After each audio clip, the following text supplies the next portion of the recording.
every Friday night, 8 till half 8 is Man Friday, a bit of the show where we discuss the wellness and well-being of men and boys. And a regular in this slot is the Man Whisperer, who I sometimes call a Yoda for blokes, but his real name is Kenny Marmarella de Cruz. Now, first up, Kenny, welcome back to the show. Thank you. It's good to have you back. Let's get straight into it, actually. I was really intrigued to talk to you about this because I get a few notes as to what's on your mind this week. And I hear that we're going to be talking about full moons. Full moons, I thought full moons were more of a female thing, but do they affect men as well? I think the females have menstrual cycles. We have moonstrel cycles. Moonstrel cycles? Yeah, and wow. I'm well on mine at the moment. I don't know whether you've noticed. Wait, what is this phrase, full moon madness? How does this affect men? Manic. It's just like, on one hand, it's manic. On the other hand, especially this full moon, a lot of people are really tired at the moment. So to be exhausted and manic and not knowing where to put ourselves and short attention spans and generally a lot of anger or alcohol or short fuse stuff. And behind that, generally, is vulnerability. It's always vulnerability. I've learned that with you. That's your key. It's always vulnerability with men. But just picking up on it, what's the science, Kenny? Is there science behind this? Well, it's said that there is a lot of sex and alcohol and partying going on a lot harder. There's a lot more violence. There's a lot more. So it's stats led. It is. Okay. Not that I know them off by heart. No, but there's stats. So you're saying there's stats that suggest when there's a full moon, we see more extreme forms of behaviour. Absolutely. And it's the lead up to the full moon. It's when it's brewing. And once it's peaked, it might have a bit of a tail on it a day or two. But then generally it's what a relief. What was that about? I have got my life back. I can sleep. I can think straight. I can think 3 sentences in rather than just 2 syllables and I'm distracted. I need to put out a call for this. Are there any men identifying with this? The moonstrel cycle of men. Text in 87222, start your message with the word Times. Tweet us at Times Radio, email studio@times.radio or send WhatsApps to 0333 003 2353. Are you, as a man listening, are you affected by a full moon? Now, we'll say this, as we're talking, I remember that quite often if I'm lying in bed and I can't sleep, the amount of times I've looked out the window and seen that there's a full moon, it can't just be coincidence. Looking back, yeah. And it's not just the light. If you think about it, we are made, like what percentage of water? And it's like water is emotions and it's the subconscious and it all rises to the surface. And generally it's very male to go, oh, that's because of that, to pretend to be in control. Well, it's not about the story that's being put to it. It's like, what's the real feeling behind the story that is like... I used to make up stories about all my feelings to pretend that I know what's going on and to pretend to be in control. I'm not in control. Are you saying submit to the moon? That we cannot... To an extent. May as well accept that things are a little bonkers at the moment. So when it's bonkers, that's when I do my boring admin because I've got so much energy. Where am I going to direct it? It's up to me to harness it and direct it rather than let it own me and make a mess. That's a good thing. I like doing admin because my job is creative. Actually, when I sit down with a cup of tea and a VAT return, you'll never see me happier, mate. Very sad. I want to talk, I hear that you want to talk about school holidays for men, but I've got a quick story that I want to tell you because I want to get your advice on it as my Yoda of blokes. Is that I was at Chessington World of Adventures on Wednesday and my son wanted to go on a very scary roller coaster, right? And my wife immediately, using her privilege, right? I'm not saying that being a mum isn't really hard in every other respect, but in this one respect, she was able to tap out. My son sort of looked at me like, well, are you going to tap out as well? Are you going to come on this scary roller coaster? I was like, yeah, okay. And we went on it, and I was so scared, right? I suppressed my screaming, which I'm sure you're going to tell me was a bad thing. And then when it came to a halt, my legs are gone. My legs are gone, and I decided, because I didn't want to just basically flop on the floor in front of him, I pretended that there was a problem with the harness, that we couldn't get the harness to the point where even the staff looked concerned, but I just wanted the blood to come back to my legs. Now, was that toxic masculinity, or was that just being a pragmatic dad? I think that was like a good show. Damn good show for him, because it's like he wants you to be a hero. But is he now just going to be terrified of harnesses? Well, the thing is, if he was scared and you said to him, don't be scared, it's all right, boy up, then that's one story. But if he was really enjoying the buzz and you were like the sidekick wuss, that's not very cool. Sidekick wuss. Wow, that felt not good. I don't want to be the sidekick wuss. I think, I did say to him afterwards that I did feel worried on it. But then we stayed over and I went on it the following morning. You went on again? I went on it again because I had to conquer it. Is that again? Oh, no. I had to win, Kenny, despite the moon. We've had a message in.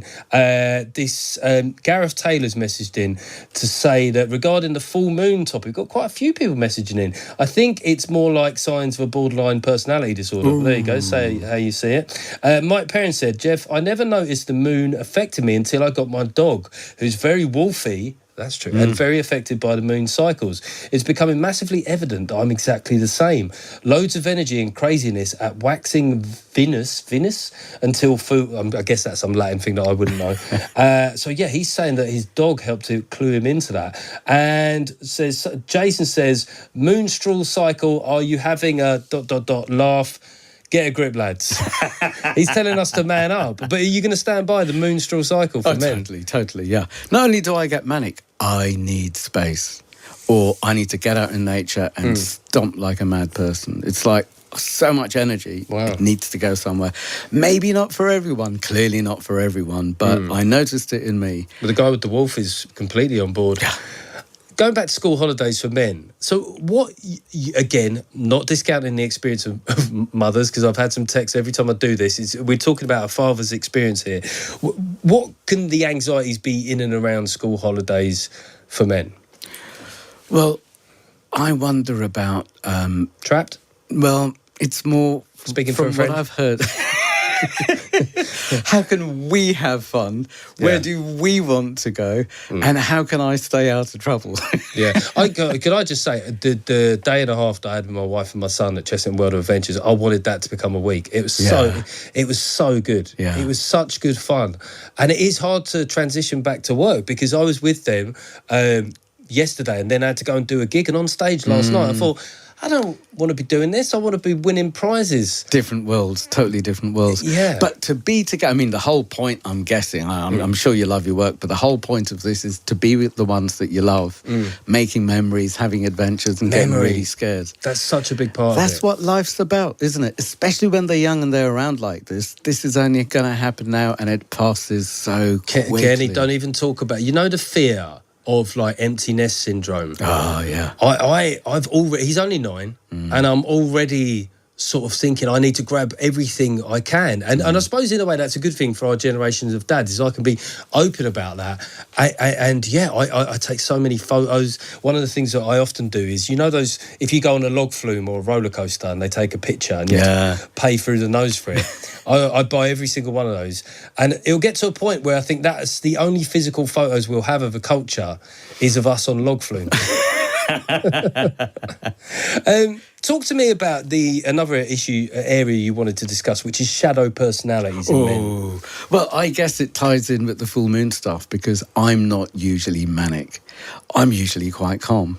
But then if I, for example, I don't know, I'm thinking back before I was with my wife flirting, the part of me that would flirt with a woman would be very, very different to the part of me that would go to church because my mother wants me to go to church because it's Easter. Very different personalities. These are different parts. And I'm sure that we all know the look in someone's eye when the red mist falls. Suddenly, they're no longer there and there's going to be trouble. So when they become it's the Jekyll and Hyde moment. Exactly. So what other things can trigger that then? Fear, rage, attack, alcohol. One thing, well, since the adolescent show that we were talking about a couple of weeks ago, I'm so aware of the stuff that stimulates people online. They kind of consume it, sitting still, no facial expressions. It goes in, but then it needs to come out somewhere. So it's all this fast, quick fix stuff. There is carrying this energy. I think that that look that you talk about, that's it. I think a lot of people will notice that, the look that people have when they're doing drugs or when they're watching porn. It's almost a slightly reptilian-like state. You've shut down your normal sentient experience of life. Taken over. Something else has taken over. The thing is, the moon, Kenny. It's the menstrual cycle. It's the dark side. It's shadow personalities. Yeah. And when I work with clients, it's pointless having a polite conversation about what's going on. I literally get them to change seats so I can speak to the part that an alcoholic, speak to the part that suddenly gets taken over with rage, or speak to the part that can't stop with the porn, or speak to the part that, I don't know, racist, sexist, violent tendencies, because these are the parts that need to be met. And once they're met, we really know what's going on, and the internal shiftings can take place. Okay, it's interesting. A lot of people are engaging on the show. We're still getting trolled about the moon thing, by the way. Well. One message from Keith, which is very funny. I'll tell Kenny in the break, but I don't think I can read it out. Liam has said, my experience of empty nest syndrome, I had a tear in my eye when my twins left for university. 3 years later, I had a tear in my eye at the thought of them coming back. Well done, Liam. See, this is a great thing about being a bloke. You can go towards the emotion, but then all of a sudden, you pull it right back with a gag. Listen, this is Friday night. Kenny, maths, I suppose, is more associated as a boy centric subject. It's one area where I think boys still outperform girls at GCSEs. They still do, yeah. So Kenny, what is that? Is it because it's got right and wrong answers? Is there something about it that appeals to the male psyche? Do you know, recently what I've heard is a lot of young boys really like maths because it's logical and they feel in control and it makes sense. It's not out of control. It's not wild. It's not an unknown factor. And also, males generally have more linear minds. Is that fair to say? I always struggle with this because I'd like to think when children are 4 or 5, they're like it's known as tabula rasa, blank slates. Yeah. But I don't know. Have you been to a soft play on a Saturday? No, I don't know. No, I'm not a parent, so I haven't seen. I'll tell you something, Bobby. There's a weird thing that boys do, and I've seen so many boys do it. It can't be a coincidence. Is a soft play area. Yeah.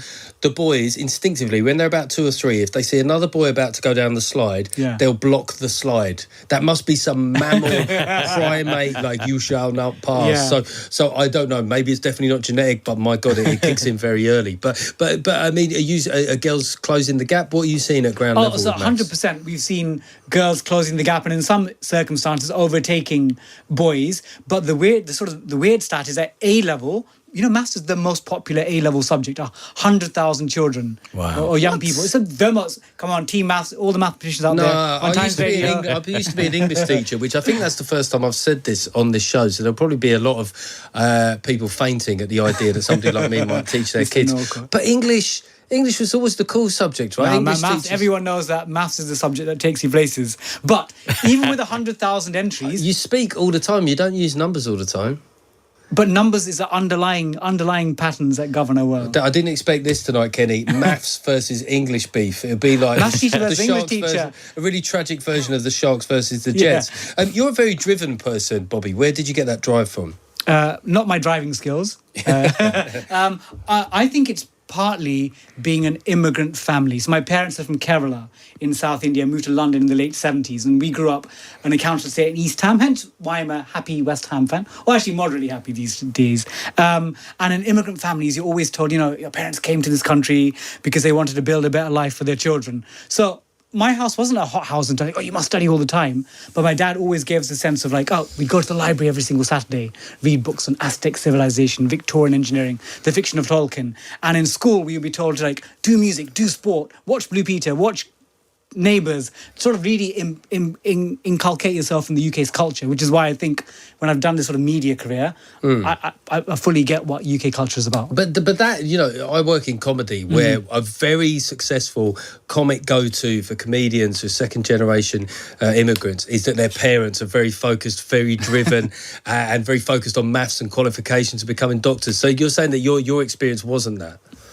So in terms of what they were... Well, they'll often make jokes about the fact that they're comedians and their mums are disappointed that they didn't get a PhD in maths or become doctors. So these are the sort of stereotypes, but it sounds like that wasn't your experience Although at all. With my parents, we had 4 boys, all grew up in a council estate, All of us went to Oxbridge. 3 of us got scholarships to Eton for sixth form. What? But our parents are still disappointed because not one boy became a doctor. Oh, Indian families, that's the disappointment. Mum's like, See, all smart, but all clearly stupid. This is wait. Can we just go back over the ratio? Sorry, so 4 boys. all went to Oxbridge for university. Oxbridge. Unbelievable. From a council estate. So, to be honest, one of the reasons I'm an educator, obviously, I think we're not dim, my family, but I think anyone with the right support, right family, luck at the right time, hard work, good teachers can get, maybe not all Oxbridge, but they can all succeed academically. Are you passing on the love? Are you literally passing on the love of a good education, using these skills? And maths is like the lowest common denominator, and then comes, sacred geometry, creativity, etc. But you're so passionate, and you are in such a wonderful, creative environment that I wonder, clearly it's done you well, whether you're literally passing on the love to the kids. I think so, because children, they've got a good BS detector. I was going to say... That's okay, BS is fine. BS detector. And if a teacher stands up, and Jeff, you'll know this, if you stand up and they can sense that you're just doing it to earn a wage, you're looking at the clock. I mean, that'd be the last job that you would ever do for the money. But I take your point, yeah. If you can sort of embody your subject and embody the enthusiasm, children really willing to go along with you. Like, if Mr. Seagull standing there and he loves maths, he's a bit crazy, but we'll go along with it. So I think children really follow that journey. Yeah, no, you're definitely, your enthusiasm is infectious. I mean, how important were in real life experiences? Because, again, this whole slipstream that we're in of adolescence, I saw the Charity Children's Commissioner earlier talking about one of the most disturbing scenes in that was the amount of tech appliances that were in the child's character's bedroom. What was your experience of technology growing up versus getting out there and doing real things in the physical world? So my dad actually was very keen on technology. So when he came to the UK, he was actually a qualified chartered accountant, but back then qualifications in India weren't really accepted, so he had to retrain in IT. So in our house, he had a BBC Micro. In fact, my elder brother, Davey, became like a computer genius. Sadly, I didn't pick up any of those skills. But our dad was always keen on us doing things outside, go for a run, play football, go to the library, we'll take you to the museum. And I think that's one thing that I've seen with my students. They've got access to incredible information, but they're sitting at home, sitting in the playground on their phones, glued. And I think that's robbing them of their childhood, because children should, in fact, humans, we should be outside interacting with people. And kids love it. I mean, it is weird, like fishing, or crabbing. It never got old. I saw earlier today, there were some kids just seeing daisies and getting a lot of delight around that. I mean, Kenny, how important is that for small boys to do real physical outdoorsy stuff? Totally. And I was going to say earlier that I think one of the things that you're probably going to go through in a few years is the grief of your son not wanting to play fight and climb all over you and play computer games with you. I know so many fathers who's like, the abandonment really hurts. He wants to go off with his mates and not hang out with me anymore. But the playground is where people learn about boundaries and respect and hierarchy and negotiation and love and pain and devastation and jealousy and so many things that need to be there and then built on and experimented with as we grow older. And in the playground, in the pre-male or female years, it's all love. And then some people realise they're little boys, some people realise they're little girls, and some people realise that they're not quite sure what they're supposed to be realising, and it doesn't quite fit. But this is where we find out who we are. And the way that it's being stolen, as you say, and the way that children are being programmed is tragic. It's absolutely tragic. And this is where parental boundaries come in. Just one last thing, Bobby. What advice do you have for a generation of kids, especially boys, to realise their full potential? I would say go and interact with people in the real world. Don't just sit on WhatsApp building Snapchat streaks and what they call it, relationships, sending each other Instagram reels. Have face-to-face interactions. I think boys in particular, they can get on these sort of like internet Alice in Wonderland rabbit-style holes. And the more they can interact with people, I think they'll be better. Okay, well, listen, Bobby Seagull, I know that you got a book about maths. Yes. What's that called? The Life-Changing Magic of Numbers. The Life-Changing Magic. And I want to thank, of course, the Man Whisperer, Kenny Marmarella de Cruz, for joining us for the last half hour for Man Friday. So many texts in. People really enjoy this segment of the show, so thanks for help making it work. Now, if you're a digital subscriber...